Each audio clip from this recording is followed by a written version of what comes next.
ओम नमः शिवाय। जय श्री महाकाल। तो देवों के देव महादेव, माता पार्वती जी, माता लक्ष्मी आप पर यूं ही कृपा बनाए रखी, आपके जीवन की सारी कामना इच्छा पूर्ण करें। तो गुरु जी ने कहा है कि आज का जो उपाय है विशेषकर आपको धन प्राप्ति और जो कर्ज है उसकी मुक्ति के लिए करना है। तो इस वाला उपाय में आपको इस प्रकार से 11 काले तिल के दाने लेने हैं और विशेष तरीके से दीपक वाला उपाय जरूर करना है। इस उपाय करने के बाद आपके जीवन में सौभाग्य की वृद्धि होगी और जो दुर्भाग्य है वो खत्म होगा। साथ ही साथ अगर कर्ज से जुड़ी समस्या, धन से जुड़ी समस्या आपके जीवन में लगातार आ रही है ना, या अगर आपकी किसी कोई दिल की बात है जो पूर्ण नहीं हो पा रही है, तो इन सभी समस्या कामना के लिए आपको ये वाला उपाय जरूर करना है। तो गुरु जी की कथा को सुनकर ये उपाय बताएंगे, उसके पहले इस वीडियो को लाइक कर दें, चैनल पर नए हो सब्सक्राइब जरूर करिएगा ताकि आपको ऐसी शानदार वीडियो हर रोज मिलती रहे। देखिए मेरे प्यारे दोस्तों, इस वाले उपाय में जो सबसे पहले सामग्री आपको लेनी है वो दीपक। ठीक है, दीपक कौन सा लेना है तो ये आपके ऊपर है। आप चाहो तो आटे के दीपक ले सकते हो या मिट्टी का दीपक ले सकते हो। और गुरु जी अपनी कथा में कई बार बोल चुके हैं कि अगर आप आटे के दीपक का लेकर उसका उपाय करते हो ना तो ये सर्वोत्तम होता है और इससे सभी देवी देवता बहुत जल्दी सुनते हैं। तो इस प्रकार से आपको आटे के दीपक ले लेना है। इसके अंदर आपको डालना है घी और इसकी जो बत्ती होगी वो होगी गोल। तो इस प्रकार से आपको गोल बत्ती का एक आटे का दीपक ले लेना है। इसके बाद जो अगली सामग्री है वो है काले तिल। ठीक है, कितने काले तिल की जरूरत है तो इस वाले उपाय में आपको गिनकर 11 काले तिल के दाने लेने हैं। इसके बाद जो अगली सामग्री है वो है शहद। ठीक है, कितना लेना है तो आपको 1-2 चम्मच जो छोटी वाली आती है ना उतना शहद ले लेना है। इसके बाद जो अगली सामग्री है वो है पीपल का पत्ता। ठीक, और जो भी पीपल का पत्ता लो ना वो कहीं से खंडित टूटा फूटा नहीं होना चाहिए, इस बात का आपको विशेष ध्यान रखना है। और फिर आखिरी में आपको इस प्रकार से प्यारा सा तांबे का लोटा लेना है और उस तांबे के लोटे में आपको अपने घर से, अपने किचन से शुद्ध जल भर लेना है। और मात्र इन बताई गई सामग्री को लेकर आपको पहुंच जाना है अपने घर के आसपास जहां पर भी शिव मंदिर है वहां। और ये वाला उपाय सुबह शाम आप किसी भी समय कर सकते हो। सुबह समय मिल रहा हो तो सुबह, शाम के समय मिल रहा हो तो शाम को। और विशेषकर इस उपाय को शाम को करते हो तो आपको ज़्यादा लाभ देखने को मिलेगा।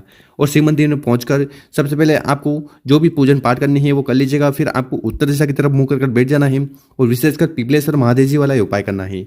देखिए आपकी जानकारी के बता दें कि शिवलिंग के ऊपर आप काले तिल का उपाय करते हो ना तो इससे आपकी जीवन की सारी परेशानी समस्या खत्म होती है। उसी प्रकार से शिवलिंग के ऊपर शहद का उपाय करने से आपके जीवन के सारे दुर्भाग्य दूर होते हैं, घर में सुख शांति समृद्धि बढ़ती रहती है। तो शिव मंदिर में पहुंचकर सबसे पहले आपके पास जो दीपक है जिसमें आपने घी डाला है उस दीपक को शिवलिंग के पास रख देना है और इसको प्रज्वलित कर देना है पिपलेश्वर महादेव जी का स्मरण करते हुए। साथ ही साथ आपको अपना नाम और गोत्र का उच्चारण जरूर करना है। तो इस प्रकार से आपको सबसे पहले दीपक जला देना है। उसके बाद आपके पास जो तांबे का लोटा है जिसमें अपने घर से जल भर लाए हो वो जल के लोटे को उठाना है और पूरा पूरा जल आपको शिवलिंग के ऊपर ही समर्पित करना है। ओम नमः शिवाय श्री शिवानमस्तुभ्यम इस मंत्र का जाप करते हुए। इतना उपाय हो गया। इसके बाद आपके पास जो शहद है और काले तिल है इन्हीं से हमें उपाय करना है। तो आपको करना क्या है कि ये जो शहद है इस शहद को उठाना है और पीपल के पत्ते पर आपको अच्छी तरह से शहद लगा देना है। किस साइड लगाना है कि पीपल की 2 साइड होती है, एक तो खुरदरा और एक चिकना। तो आपको चिकनी साइड पर अच्छी तरह से इस प्रकार से शहद लगा देना है।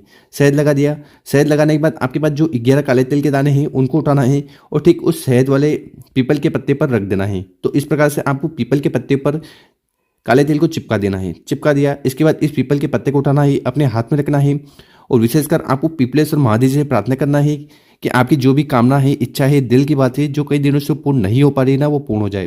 देखिए कामना व्यापार को लेकर, नौकरी को लेकर हो सकती है, घर में सुख शांति को लेकर या धन प्राप्ति को लेकर हो सकती है, या आपके विवाह संपूर्ण नहीं हो पा रहे हैं तो उसको लेकर भी हो सकती है।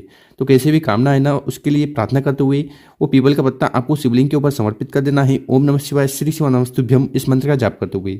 और जिस साइड आपने शहद लगाया है पीपल के पत्ते पर वो शिवलिंग से स्पर्श होना चाहिए।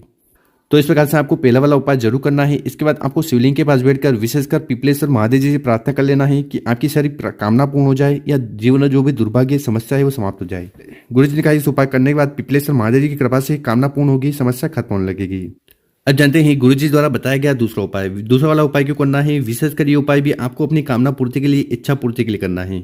देखिए दोस्तों, इस वाले उपाय में जो सबसे पहले सामग्री आपको फिर से लेनी है वो है बेलपत्र। और जब भी बेलपत्र लो ना वो कहीं से खंडित या टूटा फूटा नहीं होना चाहिए।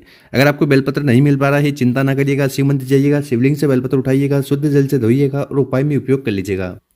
इसके बाद जो अगली सामग्री आपको लेनी है वह शहद। ठीक है, तो मात्र 1-2 चम्मच आपको शहद ले लेना है। और आखिरी में आपको इस प्रकार से एक तांबे का लोटा लेना है और उस तांबे के लोटे में आपको अपने घर से जल भर लेना है। देखिए अगर आप तांबे का लोटा नहीं ले पा रहे हैं तो आप सोने का लोटा भी ले सकते हो, जो सोना आता है ना उसका लोटा भी ले सकते हो। सोना का नहीं ले पा रहे हैं तो आप चांदी का भी ले सकते हो। 3 लोटे से शिवलिंग के ऊपर जल चढ़ा सकते हो, चाहे वो सोने का हो, चांदी का हो या तांबे का हो। तो जो भी आपके घर में हो उसमें आपको जल भरना है और शिव मंदिर लेकर जाना है। तो इस प्रकार से तीनों सामग्री को इकट्ठा कर चले जाना है अपने घर के आसपास जहाँ पर भी शिव मंदिर है वहाँ। गुरु जी ने कहा कि ये वाला उपाय भी आप सुबह शाम अपनी इच्छा अनुसार कर सकते हो। शिव मंदिर में पहुंचकर जो भी पूजन पाठ करनी है वो कर लीजिएगा। फिर आपको उत्तर दिशा की तरफ मुंह कर बैठ जाना है। देखिए, जैसा कि हमने पहले बताया है, शिवलिंग के ऊपर शहद का उपाय करने से आपके दुर्भाग्य दूर होंगे, घर में सुख शांति बनी रहेगी। बेलपत्र का उपाय करने से आपकी कामना पूर्ण होगी, या घर में बीमारी है तो वो भी समाप्त होगी। तो इस वाला उपाय में आपको करना क्या है, वो ध्यान से सुनना, समझने की कोशिश करना।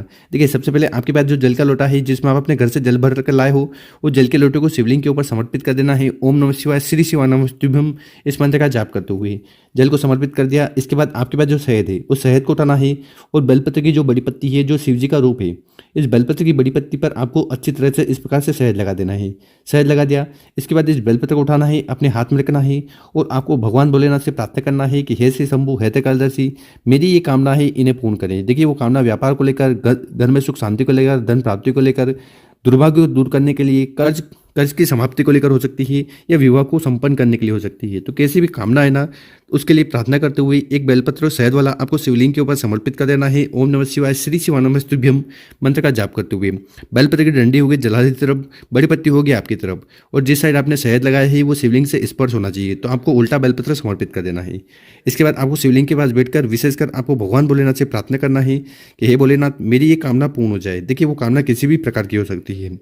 इसके बाद आपको कम से कम 21 बार, 51 बार या 108 बार शिव पुराण का जो मूल मंत्र है उसका जाप कर लेना है। तो इस प्रकार से आपको दूसरा वाला उपाय जरूर करना है। गुरु जी ने कहा है कि उपाय करने के बाद भगवान भोलेनाथ की कृपा से आपकी हर प्रकार की कामना इच्छा पूर्ण होने लगेगी। तो गुरु जी द्वारा बताया गया बहुत ही अद्भुत और विशेष उपाय है, कर जरूर देखेगा।